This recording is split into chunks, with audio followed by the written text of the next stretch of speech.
दोस्तों ये कहानी है ब्रिन नाम की एक लड़की की, जो कि अपने पूरे घर में अकेली रहती थी। लेकिन फिर एक रात एक एलियन ब्रिन के घर में आ जाता है और वो एलियन ब्रिन को पकड़ने लगता है। मगर वो एलियन ब्रिन को क्यों पकड़ना चाहता है और क्या ब्रिन उस एलियन से बच पाएगी, चलिए देखते हैं इस कहानी में। तो कहानी की शुरुआत में हम जंगलों के बीच बने एक घर में ब्रिन को देखते हैं।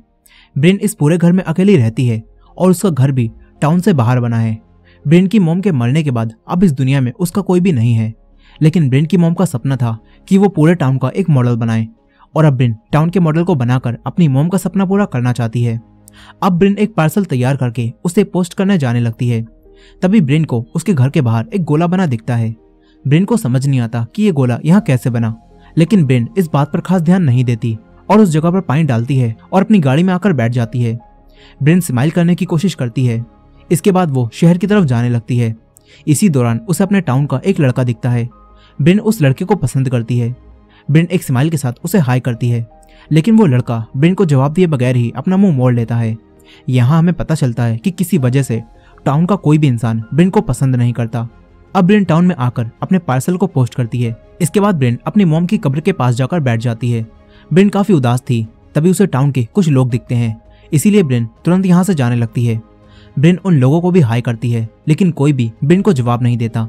तभी रास्ते में ब्रिन को एक पुलिस ऑफिसर अपनी वाइफ के साथ दिखते हैं, जो कि असल में ब्रिन की एक फ्रेंड मॉड के मॉम डैड थे। मगर ब्रिन उन्हें देखते ही छुप जाती है और जब वो यहाँ से चले जाते हैं तो ब्रिन चैन की सांस लेती है। इसके बाद ब्रिन अपने घर वापस आकर अपनी दोस्त मॉड को लेटर लिखती है और उसे बताती है कि मैंने आज तुम्हारे मॉम डैड को देखा। अब तभी यहाँ पर एक मेलमैन आता है। वो ब्रिन के लिए एक पार्सल लाया था, लेकिन वो भी उस पार्सल को बाहर ही फेंक कर यहाँ से चला जाता है। ब्रिन उस पार्सल को उठाकर लाती है और अपने घर में आकर एक गाना चलाती है और अकेले ही डांस करने लगती है। उस पार्सल में स्कूल का एक मॉडल था, जिसे ब्रिन अपने टाउन के मॉडल में रख देती है। इसके बाद ब्रिन अपने रोज के काम करने लगती है। इसी दौरान हम देखते हैं कि ब्रिन बहुत अकेली है। हालांकि वो अकेली नहीं रहना चाहती, लेकिन पास्ट में कुछ ऐसा हुआ है जिससे पूरे टाउन के लोग उसे पसंद नहीं करते और इसी वजह से ब्रिन टाउन से बाहर जंगलों के बीच रहती है। अब ब्रिन अपनी दोस्त मॉड को याद करती है और उसी लेटर में लिखती है कि यकीन नहीं होता कि 10 साल बीत चुके हैं, लेकिन आज भी मैं खुद को माफ नहीं कर पाऊंगी। यहाँ हमें समझ नहीं आता कि आखिर मॉड के साथ क्या हुआ है, लेकिन इस सवाल का जवाब हमें आगे मिलेगा। खैर, इसके बाद रात हो जाती है और ब्रिन लाइट्स ऑफ करके सो जाती है। मगर रात में अचानक से लाइट्स खुद ही ऑन हो जाती हैं। घर में एक गाना बजने लगता है। इसके बाद सारी लाइट्स दोबारा से ऑफ हो जाती हैं। तभी बाहर से कुछ गिरने की आवाज आती है, जिससे ब्रिन की आंख खुल जाती है। ब्रिन देखती है कि कोई डस्टबिन के अंदर के कचरे को बाहर फैला रहा है। उसे लगता है कि ये कोई डॉग होगा, इसीलिए ब्रिन उसे भगाने के लिए जाने लगती है। ब्रिन लाइट्स को ऑन करती है, लेकिन अब कोई भी लाइट ऑन नहीं होती। तभी ब्रिन घर के दरवाजे को देखती है, जो कि खुला हुआ था। ब्रिन ये देखकर चौंक जाती है। तभी उसे घर के अंदर कोई दिखता है, जो कि एक अजीब सी आवाज निकालकर दूसरी तरफ दौड़ता हुआ चला जाता है। ब्रिन उस क्रिएचर को देखकर काफी डर जाती है। तभी वो क्रिएचर ब्रिन को देख लेता है। ब्रिन अपने रूम की तरफ भागती है। वो क्रिएचर ब्रिन के पीछे भागता हुआ आता है। ब्रिन अपने रूम में बेड के पीछे छुप जाती है। तभी वो क्रिएचर इसी रूम में आ जाता है। ब्रिन काफी डरी हुई थी। वो धीरे धीरे बेड के नीचे जाने लगती है। तभी वो क्रिएचर इस तरफ आता है, लेकिन वो ब्रिन को नहीं देख पाता और खिड़की से घर के बाहर चला जाता है। ब्रिन चैन की सांस लेती है और तुरंत ही उठकर खिड़की को बंद कर देती है। अब ब्रिन एक हथियार लेकर नीचे की तरफ जाती है और तुरंत ही घर के दरवाजे को बंद कर देती है, ताकि क्रिएचर दोबारा अंदर ना आ पाए। लेकिन तभी इस घर की सारी इलेक्ट्रॉनिक चीजें खुद ही ऑन हो जाती हैं। ब्रिन तुरंत ही सारी चीजों को बंद करती है, ताकि क्रिएचर उनकी आवाज सुनकर दोबारा अंदर ना आ पाए। इसके बाद ब्रिन फोन के पास जाकर मदद के लिए कॉल करती है, लेकिन एक अजीब सी आवाज से खिड़की का ग्लास टूट जाता है और इलेक्ट्रॉनिक चीजें खुद ही चलने लगती हैं। तभी ब्रिन भागती है, लेकिन उसे वही क्रिएचर दिखता है, जो कि घर के अंदर आ चुका था। ब्रिन बचकर भागती है और एक जगह पर आकर छुप जाती है, लेकिन वो क्रिएचर भी यहीं आ जाता है। वो ब्रिन को देख लेता है। क्रिएचर ब्रिन के पास आ जाता है। तभी ब्रिन उस पर हमला करके यहाँ से भागती है, लेकिन वो क्रिएचर अपनी टेलेकिनेसिस पावर से दरवाजा तोड़कर ब्रिन के मार देता है। ब्रिन वहीं गिर जाती है, लेकिन ब्रिन बचकर दूसरे रूम में जाने लगती है। मगर वो क्रिएचर यहाँ आकर ब्रिन को देख लेता है। वो ब्रिन के बनाए उसी टाउन के मॉडल को तोड़ देता है और ब्रिन को अपनी तरफ खींचने लगता है। तभी ब्रिन एक नुकीली चीज उठा लेती है। इसके बाद जब वो क्रिएचर ब्रिन को अपने पास लाता है, तो तभी ब्रिन उसके दिमाग में वही नुकीली चीज घुसा देती है, जिससे वो क्रिएचर यहीं मरकर गिर जाता है। ब्रिन भागकर दूर बैठ जाती है। ब्रिन काफी डरी हुई थी और वो सुबह तक उसी जगह पर बैठी रहती है।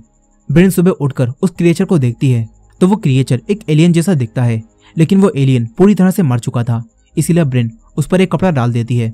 फिर ब्रिन अपने फोन के पास जाकर 911 पर कॉल करती है, लेकिन उसका फोन अब खराब हो चुका था। ब्रिन दूसरी इलेक्ट्रॉनिक चीजों को देखती है और अब सारी इलेक्ट्रॉनिक चीजें पहले ही खराब हो चुकी थी। ब्रिन अपनी गाड़ी के पास जाती है, लेकिन अब उसकी गाड़ी भी स्टार्ट नहीं होती। ब्रिन इससे काफी परेशान हो जाती है, लेकिन फिर ब्रिन हौसला रखती है। वो सबसे पहले बात लेकर अपनी हालत को ठीक करती है और घर के टूटे हुए दरवाजे को एक सोफे से ब्लॉक कर देती है, ताकि कोई भी जानवर घर के अंदर ना आ पाए। इसके बाद ब्रिन बाहर आकर एक साइकिल से शहर की तरफ जाने लगती है। तभी ब्रिन को रास्ते में उसी मेलमैन का ट्रक दिखता है और उसका रास्ते में एक्सीडेंट हो चुका था। ब्रिन यहीं एक घर को देखती है जो कि टूटा हुआ था। ऐसा लगता है कि यहाँ भी रात में वैसा ही एलियन आया होगा। अब तभी ब्रिन वैसे ही गोले में आकर खड़ी हो जाती है जैसा उसके घर के बाहर बना हुआ था, और यहाँ वैसे ही कई सारे गोले भी बने होते हैं, जो देखकर ब्रिन काफी ज्यादा चौंक जाती है। ब्रिन तुरंत ही टाउन में आती है और पुलिस स्टेशन में रिपोर्ट लिखवाने जाती है, मगर उसके सामने मॉड के मॉम डैड आ जाते हैं। मॉड की मॉम उसे देखकर काफी गुस्सा हो जाती हैं। ब्रिन उनसे कुछ कहने वाली थी, मगर तभी मॉड की मॉम उसके मुंह पर थूक देती हैं और यहाँ से चली जाती हैं। मॉड के डैड भी उसे अजीब तरह से देखते हैं और यहाँ से चले जाते हैं। ब्रिन को काफी बुरा लगता है। 2 पुलिस ऑफिसर्स भी ये सब देख रहे थे, लेकिन वो भी कुछ नहीं कहते। ब्रिन रोती हुई पुलिस स्टेशन से बाहर आ जाती है। वो अपना चेहरा साफ करती है और एक दीवार के पास बैठकर खूब रोने लगती है। थोड़ी देर बाद ब्रिन को एक बस दिखती है। ब्रिन अब डिसाइड करती है कि वो इस टाउन को छोड़कर चली जाएगी, इसलिए ब्रिन उस बस में बैठ जाती है। इसी दौरान हम देखते हैं कि इस टाउन के हर एक घर के बाहर वैसा ही ओला बना हुआ है, यानी कि वो एलियन इस टाउन के सभी लोगों के घर में आए थे। अब इस बस में भी कुछ और लोग भी बैठे हुए थे और उन लोगों को उन्हीं एलियंस ने अपने कंट्रोल में कर लिया था। उनके गले में एक पैरासाइट जैसी चीज थी जिससे वो एलियंस इन्हें कंट्रोल कर रहे थे। अब वो एलियन ब्रिन को इस टाउन को छोड़कर जाने से रोकते हैं, क्योंकि एलियंस ब्रिन को भी कंट्रोल करना चाहते थे। यहाँ वो आदमी ब्रिन पर हमला कर देता है। ब्रिन उसे धक्का देकर बचने की कोशिश करती है। तभी एक लड़की भी ब्रिन को पकड़ने लगती है। ब्रिन ये सब देखकर समझ जाती है कि इन लोगों को उसी एलियन के साथियों ने अपने कंट्रोल में कर लिया है। ब्रिन उनसे बचती है। तभी ड्राइवर ये सब देखकर ब्रेक लगाता है, जिससे वो आदमी वहीं गिर जाता है। ब्रिन तुरंत ही बाहर निकलकर भागने लगती है, लेकिन वो आदमी भी ब्रिन के पीछे आने लगता है। ब्रिन भागते हुए एक चर्च के पास आ जाती है। वो चर्च के अंदर जाने लगती है, लेकिन चर्च बंद होता है। इसके बाद ब्रिन कब्रिस्तान में आ जाती है। ब्रिन अब एक कब्र के पास आती है, जो कि असल में मॉड की कब्र थी, और यहाँ हमें पता चलता है कि मॉड आज से 10 साल पहले मर चुकी थी। दरअसल उस समय ब्रिन और मॉड में किसी बात को लेकर बहस हो रही थी, जिसमें गुस्से में मॉड ने ब्रिन को धक्का दे दिया, और गुस्से में ही ब्रिन ने भी एक पत्थर उठाकर मॉड के मार दिया, मगर वो पत्थर सर पर लग गया, जिस वजह से मॉड की डेथ हो गई।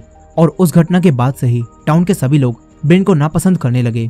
खासकर मॉड के मॉम डैड ब्रिन से सबसे ज्यादा नफरत करने लगे, और इसी वजह से हमने कहानी की शुरुआत से अब तक देखा कि किस तरह टाउन का कोई भी इंसान ब्रिन से बात नहीं करता।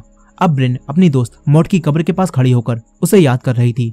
तभी उसे आसमान में काले बादल दिखते हैं, जिनके अंदर असल में एलियंस की स्पेसशिप थी, और एलियंस ब्रिन को पकड़ने आ रहे थे। ये देखकर ब्रिन यहाँ से भागती है। वो एलियन की स्पेसशिप काले बादलों में छुपकर ब्रिन के पीछे आ रही थी। ब्रिन भागते हुए एक घर के पास आ जाती है। तभी वो टाउन के कुछ लोगों को वहां देखती है, जो कि अपने हाथ आसमान की तरफ करके खड़े हुए थे, और इन लोगों को भी एलियंस ने अपने कंट्रोल में कर लिया था। ब्रिन इन्हें देखकर भागती है और अपने घर में आ जाती है। उसके घर में अभी उसी एलियन की डेड बॉडी पड़ी हुई थी, लेकिन ब्रिन देखती है कि एलियन के मुंह से कोई चीज बाहर निकल कर गई है और फर्श पर उसके निशान बने हुए हैं। ब्रिन निशान का पीछा करते हुए घास के बीच में आ जाती है, लेकिन यहाँ उसे कुछ भी नहीं दिखता। तभी ब्रिन आसमान की तरफ देखती है, जहाँ एलियन की स्पेसशिप उसके घर के जस्ट ऊपर थी। ब्रिन अब हिम्मत दिखाती है। वो तुरंत घर में आकर एक लाइटर लेती है और पूरे घर में लैंप जलाकर उजाला कर देती है। इसके बाद ब्रिन पानी को गर्म होने रख देती है। ब्रिन हथियार के तौर पर एक कटर भी रख लेती है। ब्रिन सारी खिड़कियों को बंद करती है और दरवाजे के सामने एक कपड़ा लगाकर उसमें कीलें ठोक देती है, लेकिन एलियन की स्पेसशिप ब्रिन के घर के बाहर ही घूम रही थी। ब्रिन अब छुपने के लिए अपने घर के बेसमेंट में जाने लगती है। तभी वो देखती है कि जो कीलें उसने ठोकी थी वो खुद ही निकल रही हैं। अब ब्रिन ये देखकर वहीं छुप जाती है। तभी एक लाइट अंदर आती है और वो लाइट उसी एलियन की डेड बॉडी को उठाकर अपने साथ ले जाती है। ब्रिन ये सब देखकर तुरंत बेसमेंट में चली जाती है। तभी एक और एलियन उसके घर के अंदर आ जाता है। इधर ब्रिन बेसमेंट में छुपने लगती है। तभी यहाँ एक दरवाजे से एक लाइट अंदर आती है और एक एलियन बेसमेंट में भी आ जाता है। ब्रिन उस एलियन से छुपने लगती है और एक कैंची उठा लेती है। वो एक टेबल के नीचे आती है, लेकिन वो एलियन ब्रिन के सामने आ जाता है। ब्रिन बचकर दूसरी तरफ जाती है और एलियन को कैंची दिखाकर डराने की कोशिश करती है, मगर वो एलियन अपनी टेलीकिनेसिस पावर से कैंची को दूर फेंक देता है। इसके बाद वो एलियन ब्रिन के हाथों से एक फोटो छीनता है, जो कि ब्रिन और मॉड की बचपन की फोटो थी। यहाँ ब्रिन तुरंत भागकर बेसमेंट से बाहर आ जाती है, लेकिन यहाँ वही दूसरा एलियन ब्रिन पर हमला कर देता है। ये एलियन ब्रिन को मारना चाहता था। तभी ब्रिन उसके हाथ पर काटकर बच जाती है। ब्रिन तुरंत ही गर्म होते हुए पानी के पास जाती है और खोलते हुए पानी को उस एलियन के ऊपर डालने लगती है। लेकिन खोलते हुए पानी से भी उस एलियन को ज्यादा फर्क नहीं पड़ता। वो दोबारा उठकर ब्रिन पर हमला करने वाला था। तभी ब्रिन दरवाजे के दूसरी तरफ जाती है। यहाँ दूसरे एलियन लाइट की मदद से ब्रिन को पकड़ने की कोशिश करते हैं, लेकिन ब्रिन उनसे बच जाती है। तभी ये एलियन ब्रिन की तरफ आने लगता है। ब्रिन यहाँ से पीछे हटती है, लेकिन ये एलियन ब्रिन के सामने आ जाता है। ब्रिन धीरे धीरे एक रूम में जाकर दरवाजे को बंद कर लेती है, लेकिन वो एलियन दरवाजे पर हमला करके उसे तोड़ देता है। ब्रिन खिड़की से बाहर जाने लगती है, लेकिन वो एलियन ब्रिन को पकड़ लेता है। ब्रिन उसके एक लात मारती है और उसे दूर करती है। ब्रिन एक डंडे से उसे रोकने लगती है, लेकिन वो एलियन उस डंडे को तोड़ देता है। तभी ब्रिन डंडे की नुकीली साइड को एलियन के अंदर घुसा देती है और इस एलियन को भी मारकर इसका खेल खत्म कर देती है।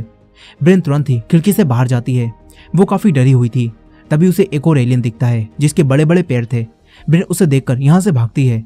तभी वही आदमी जो एलियन के कंट्रोल में था वो ब्रिन को पकड़ लेता है और उसे खींचकर उसी एलियन के पास ले आता है। वो एलियन एक अजीब सी तरह का डांस करता है जिसे स्पेसशिप इन दोनों को ऊपर खींचने वाली थी।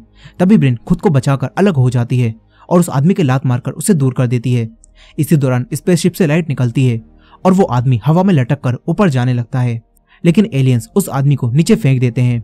इसके बाद एलियन स्पेसशिप अलग होकर दूसरी दिशा में चली जाती हैं। इधर ये बड़े पैरों वाला एलियन ये सब देखकर ब्रिन के पीछे पड़ जाता है। ब्रिन भागती हुई अपने घर के पास आती है। तभी वो एलियन उसके घर के ऊपर चढ़कर तेजी से चीखता है और ब्रिन के पीछे आने लगता है। ब्रिन को अपनी गाड़ी दिखती है। वो गाड़ी के दूसरी तरफ आ जाती है और वो एलियन गाड़ी के अंदर फंस जाता है। एलियन के एक पैर की वजह से नीचे की गाड़ी टूट जाती है और ऑयल नीचे गिरने लगता है। ये देखकर ब्रिन अपना लाइटर निकालती है और गाड़ी में आग लगा देती है, जिसके बाद गाड़ी में एक धमाका होता है और वो एलियन भी गाड़ी के साथ जलकर मर जाता है। ब्रिन की जान बच जाती है। तभी स्पेसशिप के अंदर से लाइट बाहर आती है। ब्रिन तुरंत ही लाइट से बचते हुए अपने घर के एक रूम में आ जाती है, लेकिन अब यहाँ पर वही एलियन आता है जो बेसमेंट में ब्रिन के साथ था। वो दरवाजा खोलकर रूम के अंदर आ जाता है। ब्रिन यहाँ छुप जाती है।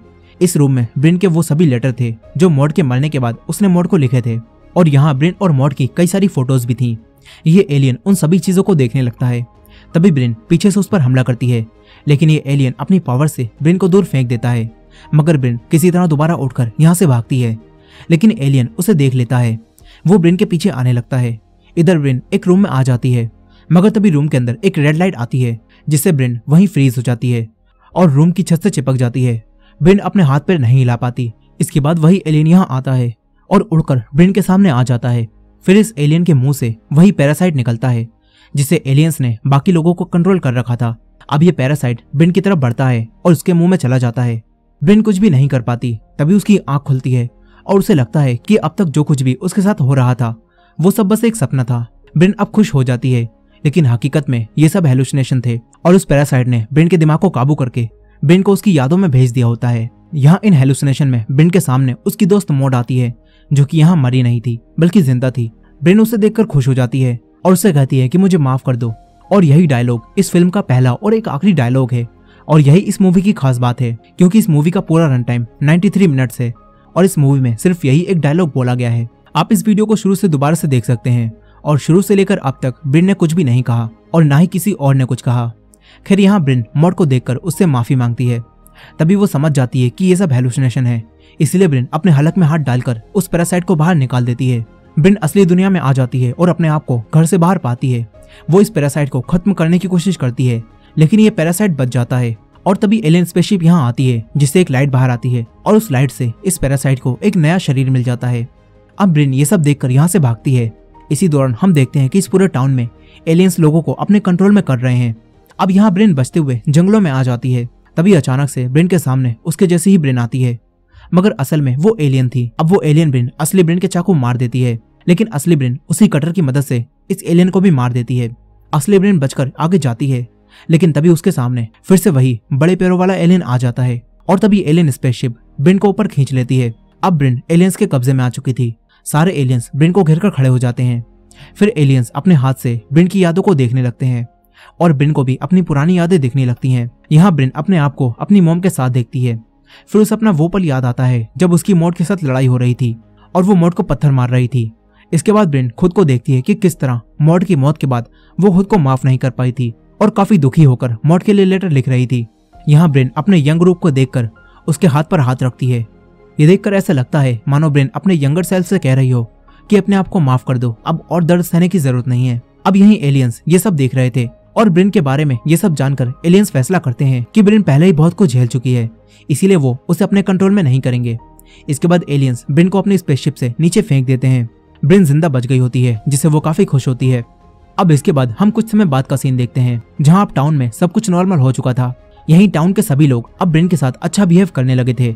इस बार जब ब्रेन सबको हाई करती है तो वो सब भी ब्रेन को हाई करते हैं, जिससे ब्रेन काफी खुश हो जाती है।